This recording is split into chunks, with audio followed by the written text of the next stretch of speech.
Bonjour à tous, j'espère que vous allez bien. Nous revoilà pour une toute nouvelle vidéo du module 3. Aujourd'hui, c'est un cas clinique qui va concerner le bloc 2. Donc, concentrez-vous, prenez une feuille et un stylo. N'hésitez pas à mettre sur pause, à revenir si vous n'avez pas compris le cas clinique. Je ne vais pas l'écrire en vidéo. Si vous le voulez en écrit, vous l'avez épinglé en commentaire. Comme ça, on peut suivre ce cas ensemble. Ensuite, je mettrai une annonce comme quoi il faudra mettre sur pause pour pas regarder le corrigé. Je te dis bonne révision et à tout de suite.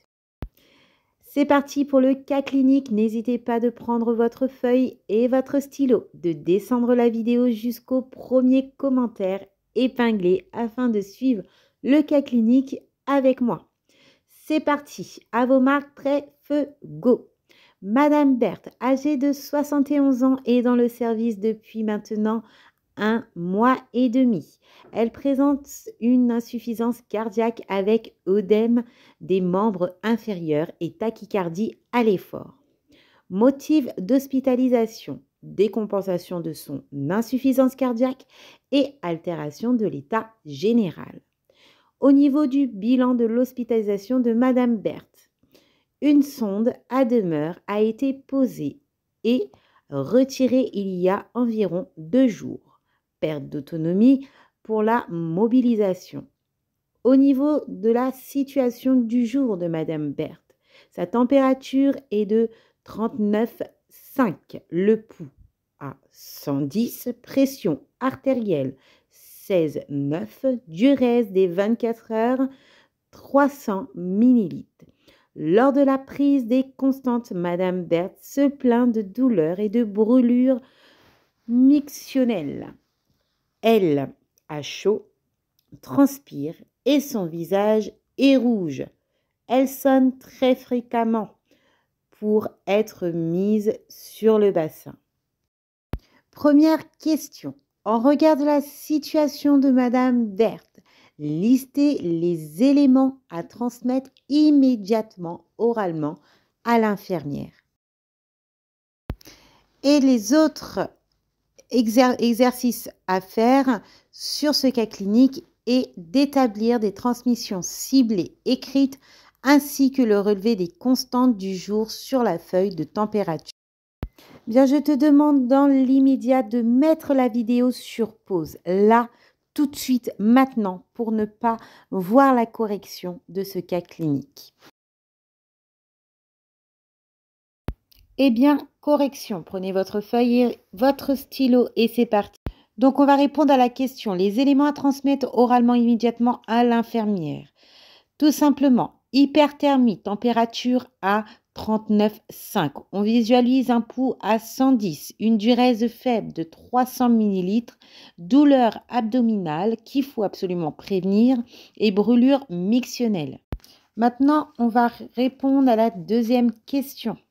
C'est les transmissions ciblées écrites. On va commencer par faire ceci. Donc, on visualise au niveau des transmissions ciblées la cible, la première cible, hyperthermie. On constate une fièvre à 39,5, le pouls à 110. On voit aussi le visage rouge, transpire et à chaud.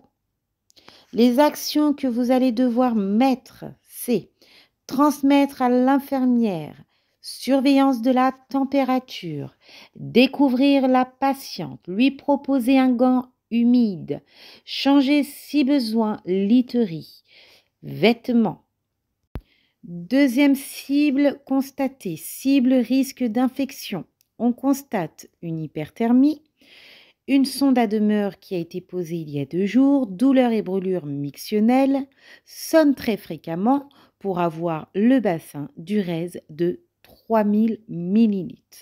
Les actions à mettre en place: pratiquer une bandelette urinaire, transmission, surveillance des urines, odeur, couleur, aspect, surveillance de la diurèse, la faire boire beaucoup, surveillance de la température, répondre rapidement à la sonnette.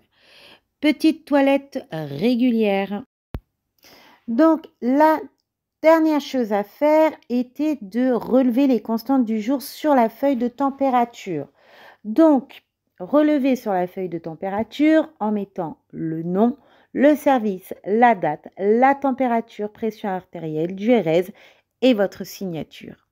Donc, tu as bien pu voir, constater que dans le bloc 2, les cas cliniques sont plus précis. On se munit de cibles et les cibles sont précises, d'accord?